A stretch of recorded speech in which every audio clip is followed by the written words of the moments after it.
Juste les boules quand une femme réussit. Je pense qu'ils dorment mal, en fait. Évidemment, il y a de la jalousie, il y a de l'incompréhension, il y a de la connerie, beaucoup, hein, évidemment. Et évidemment, il y a un sentiment d'infériorité, comme le prouve cette vidéo. Pour rentrer au musée Grévin, il fallait avoir fait quelque chose de sa vie. Maintenant, on peut n'avoir rien fait de sa vie et entrer au musée Grévin. La preuve par Léna Situation.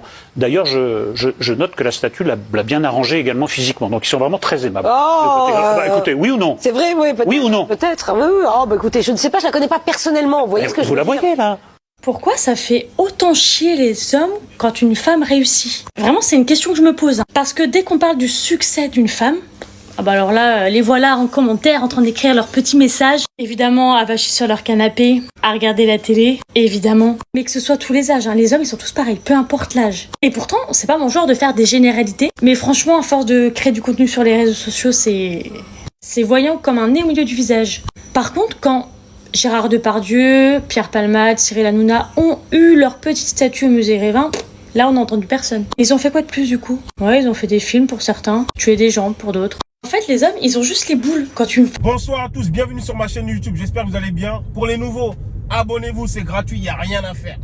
Pour les anciens, merci infiniment, on est bientôt 400. Et franchement, je n'ai pas arrêté de vous remercier parce que pour moi, c'est énorme. Je m'y attendais vraiment pas et on est beaucoup. Pardon, excusez-moi. Comme d'habitude, j'ai déjà mis une vidéo en avant et là, je réagis.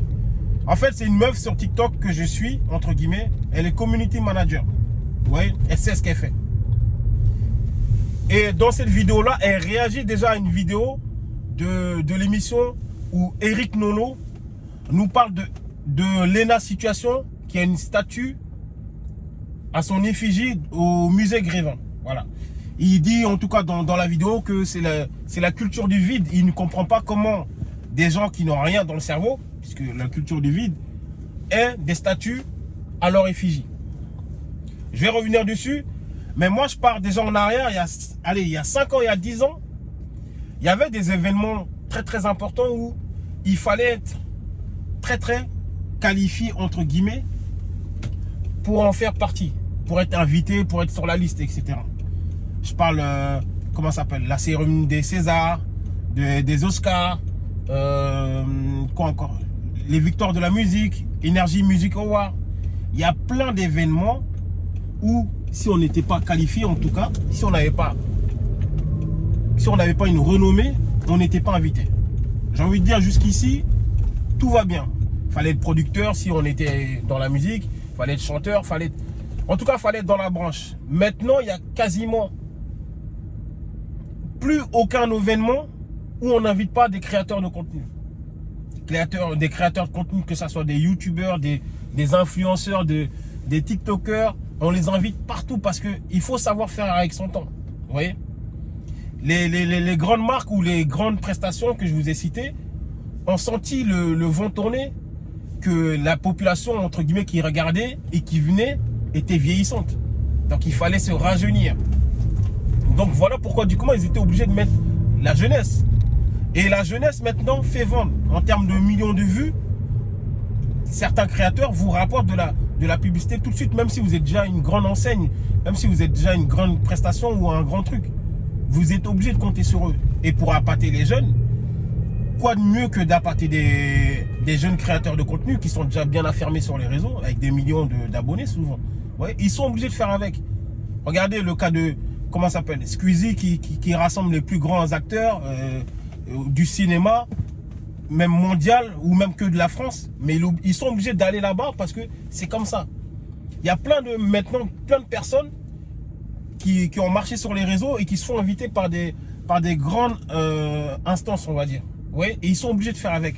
Donc pour revenir sur le sujet, Nolo qui s'étonne que Léna Situation et sa statue, le musée Grévin, ils étaient obligés de s'adapter. Avant, comme je vous ai dit, ils étaient obligés de mettre des artistes, des chanteurs, tout ce qui est artistique, des acteurs, etc. Maintenant, ils sont obligés de mettre des créateurs de contenu ou des influenceurs parce que ils touchent des millions de personnes en termes de, comment ça s'appelle, en termes d'aura, de publicité, etc. Donc ils sont obligés. Le musée Grévin, s'ils ne faisaient pas ça, ils n'allaient pas s'adapter. Avant, oui. Avant, pour être là-bas, il fallait avoir une prestige. Il fallait dégager quelque chose.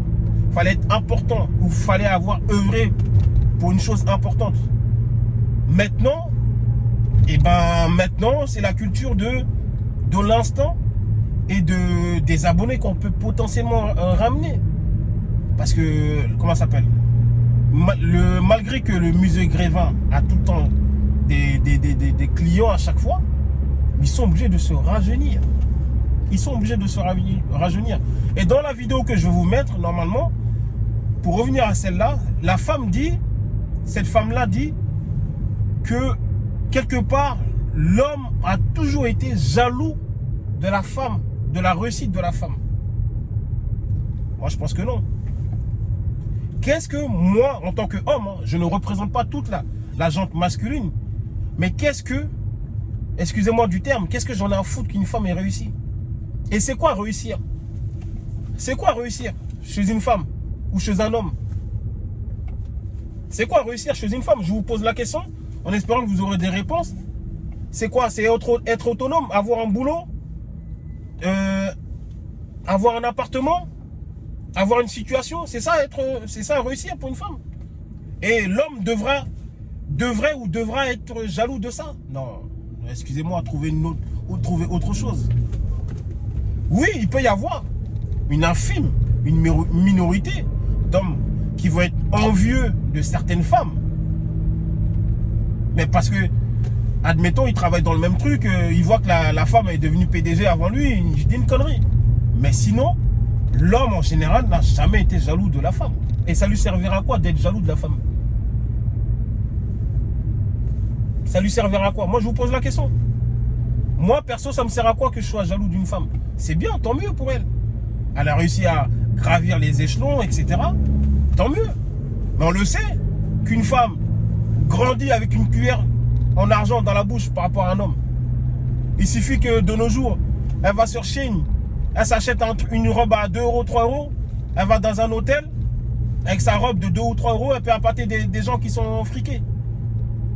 Alors qu'aux dernières nouvelles, c'est pas tous les hommes qui naissent avec de l'argent, avec une famille friquée. Ils doivent faire leur propre preuve.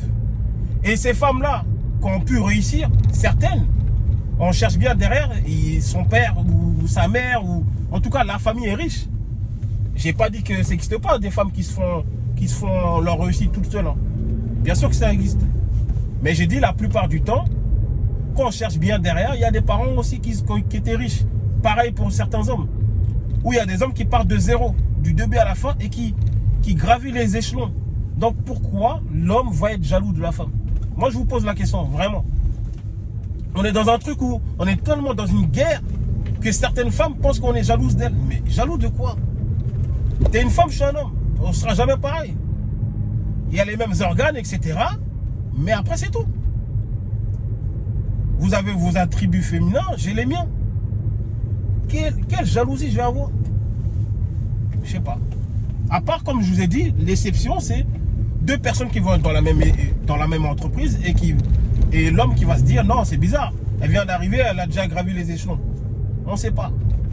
Mais à part ça, l'homme n'est pas jaloux dans sa généralité de la femme.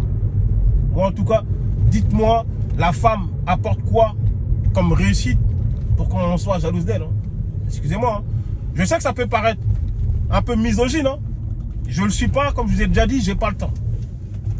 Mais qu'est-ce que la femme apporte pour qu'on soit jalouse d'elle? Voilà. J'ai trop parlé, ils sont même en train de bafouiller, ils sont en train de dire des conneries. Donc je vais m'arrêter là. Mais apparemment, l'homme est jaloux de la femme. La blague de l'année. Ah là là là là. En tout cas, abonnez-vous, likez, partagez. Et on y est à bientôt. Merci à vous infiniment. Merci infiniment. Allez, à plus tard.